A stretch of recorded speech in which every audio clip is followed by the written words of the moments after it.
Golf Central. Brought to you by Titleist. Welcome to Golf Central. Checking out our headlines. In a joint action, the USGA and R&A introduced a new local rule that eliminates the penalty when a golfer accidentally moves a ball on the green. Lydia Ko and swing coach David Ledbetter parting ways. The world #1 told her longtime coach Tuesday night she wanted to go in a new direction. And today began the 28th annual Franklin Templeton Shootout. This year's field includes 23 men and 1 woman. Lexi Thompson, she played with Bryson DeChambeau, and she becomes just the 2nd woman in the event's history, the other being Annika, who played with Fred Couples in 2006. Welcome into Golf Central. I'm Ryan Burr. Maybe the 2nd week of December, but that doesn't mean that news surrounding the golf world is showing any signs of slowing down, and we certainly have you covered for it. You will hear from our team of experts over the next 30 minutes, including Rich Lerner and Frank Nobilo from the Franklin Templeton Shootout in Naples, plus major champion Karen Stupples with the latest on Lydia Ko. But first, we began with a new local rule that was released this morning by the USGA and R&A, and Matt Adams is here to explain what changed. Matt. Thank you, Ryan. So earlier today, the United States Golf Association made a change that represents what I think is an important step forward, both relative to the rules of golf and specifically as it relates to the widely criticized process and penalty to Dustin Johnson at this summer's U.S. Open. According to the United States Golf Association, the intent of the new rule is as follows, and I quote, "A new local rule that eliminates the penalty when a ball is accidentally moved on the putting green," end quote. Let me give you some examples. Let's take a look at some graphics. So the accidental movement of a ball on a putting green would apply this new local rule when preparing to make a stroke. A player accidentally causes the ball to move. The new result is no penalty. The ball must be replaced. Here is another. A player accidentally drops his or her ball and it moves when it hits the ball marker. Again, no penalty. The ball marker must be replaced. All right, let's say a player accidentally drops his or her ball marker and that hits the golf ball and it moves. Again, no penalty. You have to replace the ball. And finally this. A player accidentally kicks and moves his or her ball. No penalty. The ball must be replaced to where it originally was, though. Mike Davis, the director of the United States Golf Association, he broke the news of the new local rule on Morning Drive this morning, where he explained that Dustin Johnson and the ruling at the U.S. Open had a direct impact on the timing of the USGA's announcement. To be very transparent, yes, what happened at Oakmont this year, as well as some other examples, said that this is for the good of the game, and that's the reason that we are making this change during the middle of the rules cycle, which, by the way, is a very rare thing. And the real key is we need to make the rules easier to understand, apply, not only at the elite level, but for all golfers. And you know, we have found, data has shown that if golfers are more comfortable being on the golf course, they know what they do, they understand etiquette, they understand rules, they're going to enjoy the game more, they're going to play more golf. So as we're approaching this, we're trying to look at every rule, top to bottom, and say, how would the recreational player view this? So we're aware that the USGA and the R&A are involved in a rules modernization initiative process, and we expect that possibly in as little as 60 days, we could be introduced to the proposed changes for our collective reactions. It seems to me that today's new local rule imparts 2 measures of reason: intent and advantage. While no new rule or modernization is without a ripple effect of complications, future rules changes that appeal to a common sense of justice, of no intent to cheat or gain an advantage, then it would appear that the R&A and the USGA are at least headed in the right direction. Joining me now, Aaron and Billy are here to react to the same. Gents, what's your reaction to the rule? Well, I like it. I like the rule that they changed. The fact that you can actually take a practice stroke, and if you hit the ball, you know, it's not going to be a penalty.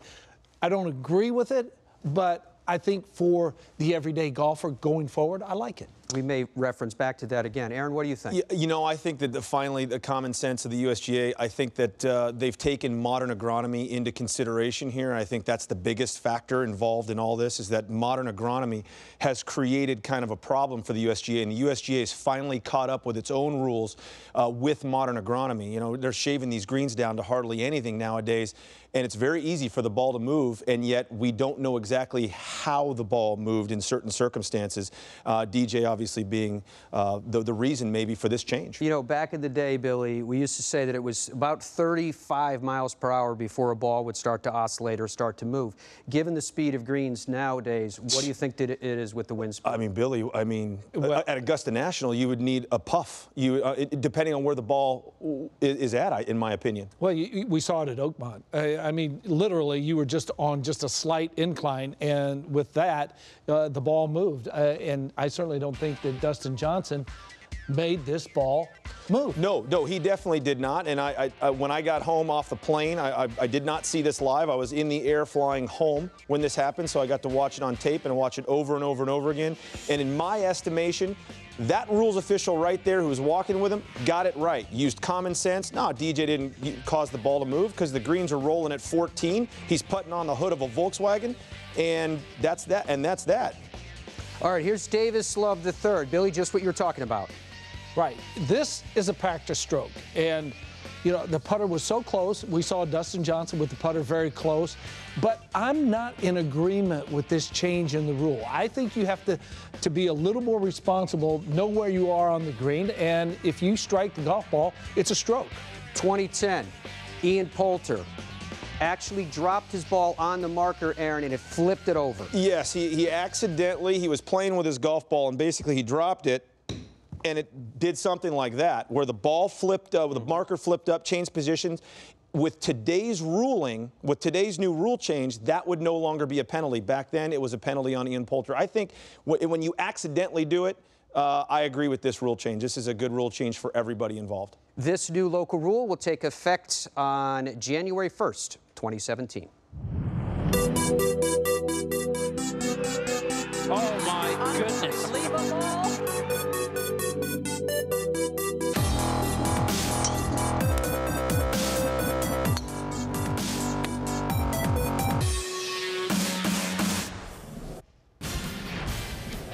Lydia Ko and swing coach David Ledbetter are parting ways. Ledbetter telling GolfChannel.com, she called me and said, David, this is the hardest decision for me. You're like family, but I've decided to make a change.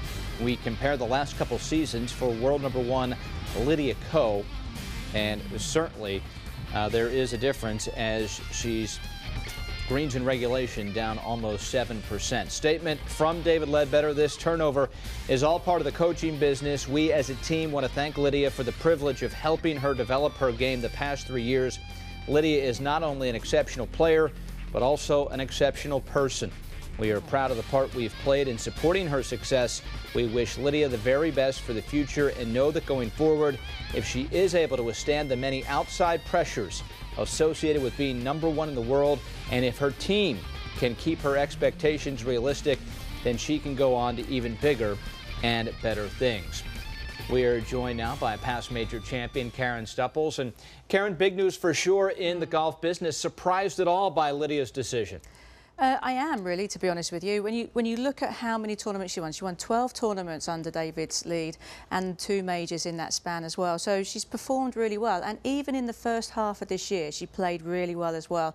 And it was only towards the second half of the season that she really started to fall away. And this is really the telling stat right here. It's the first half of the season, greens in regulation versus the second half. And the same with the fairways, first half and the second half. And what I'm curious about is what was going on behind the scenes. David was coaching her the same way, same swing, same everything. Nothing had changed there. But what I did get word of was how there was a little bit of discontent between, you know, Jason, who was her caddy, and their dad, and David and the dad. And there was a little bit of stuff going on there in the background that added a little bit more pressure to what Lydia was doing. And it was quite visually obvious to me when I watched her play in Korea, how all of a sudden she made a swing change. And this wasn't David's swing change.